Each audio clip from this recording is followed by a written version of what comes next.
Today we're diving into 5 70s films you absolutely must watch, not just because they're brilliant, but because they've aged like fine whiskey. This isn't your grandma's best of the 70s list. There are no Godfathers or Star Wars here. We're talking underappreciated, genre-bending, brain-tickling cinema that deserves your eyeballs right now. If you love weird, wild, or woefully overlooked gems, smash that like button like it's 1974 and your remote only has 2 channels. Drop a comment with your favorite deep-cut classic and hit subscribe so you don't miss more cinematic treasure hunts like this one. Trust us, you'll want to see all 5. What if Ocean's 11 got drunk, pawned its watch, and decided to spend a weekend in Reno? That's California Split, Altman's jazzy, semi-improvised ode to gambling addiction and male friendship. Elliot Gould plays a shaggy dog gambler whose charisma borders on pathological, while George Segal is the straight-laced magazine writer slowly unraveling at his side.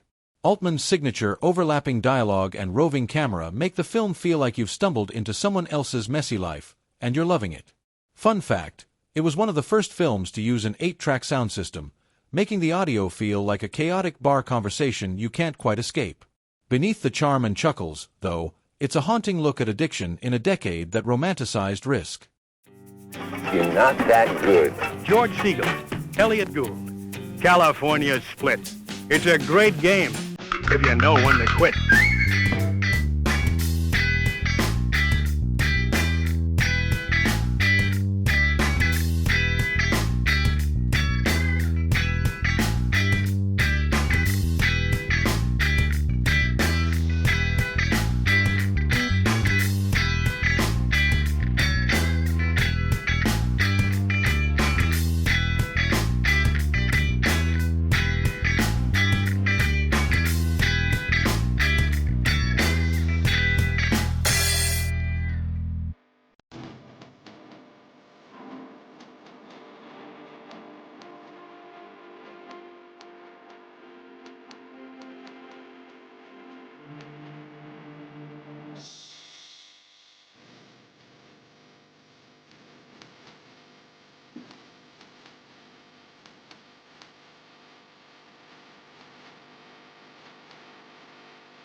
ZPG, short for Zero Population Growth, is the 70s dystopian brainchild of environmental panic, birth control hysteria, and British stiff upper lip bleakness.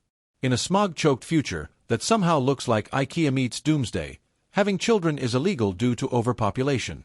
So what do our protagonists do? They have a secret baby and hide it like it's an endangered hamster.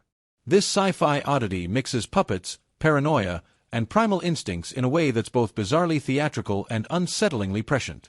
Think Children of Men, but with more vinyl and less subtlety. The props look like they were borrowed from a Doctor Who garage sale, but the ideas? Shockingly on point. It's a must-watch for anyone curious about how the 70s imagined the end of the world, through the lens of brown wallpaper and moral panic.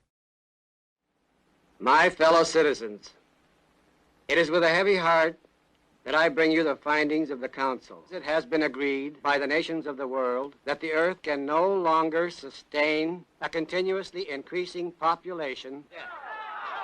Women now pregnant will report to local hospitals for registration. Today, your lives will change. A little stranger will transform them. They're all designed to be either playful or cranky. But remember, Real tears. mother's anxious heart. Do you have a name for her? We need a name so we can program her. Bonnie, after my mother. Stand there. You see, he doesn't look age. You see, he's just small for his age. He's lying. Oh, please don't hurt him. Welcome to State Museum number 42. Hey, there's a line here, mister. Stay in line, stay in line, please. Collection of those was a principal source of health hazard. Sweet substances caused grave disorders of the teeth. Impossible to recreate their former aromatic properties. These flowers, Forget tumbleweeds and gunfights. The Hired Hand is the kind of Western where people stare at rivers and contemplate regret. Directed by Peter Fonda in his post-Easy Rider spiritual phase, this movie is a meditative, almost hallucinatory take on masculinity, forgiveness, and the loneliness of the American frontier. Fonda plays a cowboy who returns to the wife he abandoned years ago, not asking for love, but for a job. Warren Oates, as always, is the crusty companion who steals every frame with a single eyebrow twitch. With its dreamlike editing and Joe South's haunting score, it feels less like a Western and more like a sepia-toned dream. This is cinema that whispers instead of shouts, and it'll stay with you like a ghost in the prairie. You gonna go with Harry? You ain't gonna go to the coast? Where you gonna go then? Home. Didn't recognize this place until I saw that peak. Guess I decided then. It's just a waste living like this, aren't you? Is he dead? You should eat. You don't have any right to come back this way. You think I can't send you away, think you're still married to me, but that ain't so. As far as she knows, her father is dead. I don't want you saying no different.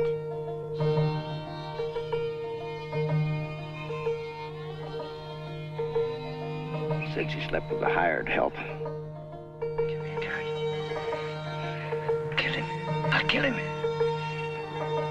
Where's Harris? He's here. This one's got layers. Looking for Mr. Goodbar starts as a disco-lit coming-of-age tale and ends as a cautionary, gut-punch thriller.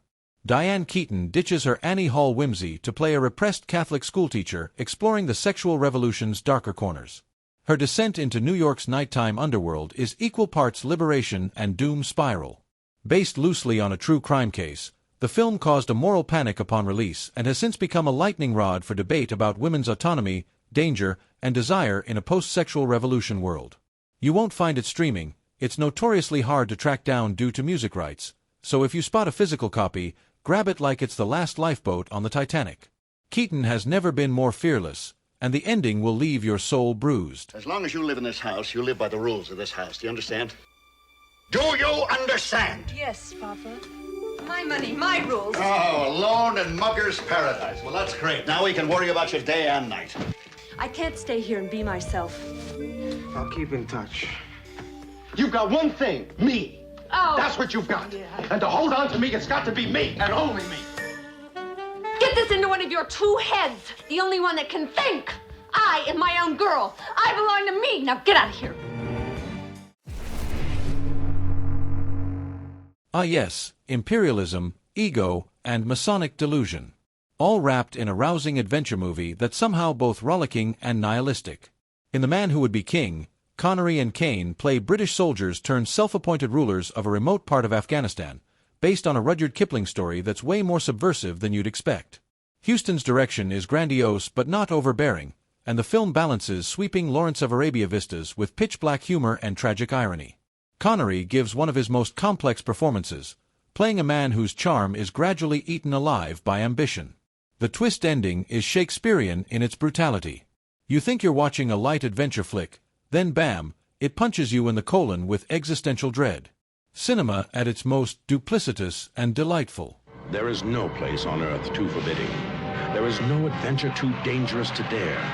There is no dream of wealth and glory too impossible for the man who would be king. Across 1,000 miles of danger, come with Sean Connery and Michael Caine as they try to capture a whole country.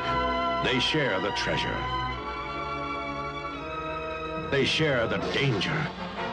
They share the adventure. Sean Connery, Michael Caine, and Christopher Plummer in John Huston's The Man Who Would Be King. Still here. You clearly have taste sharper than a vintage 8-track player.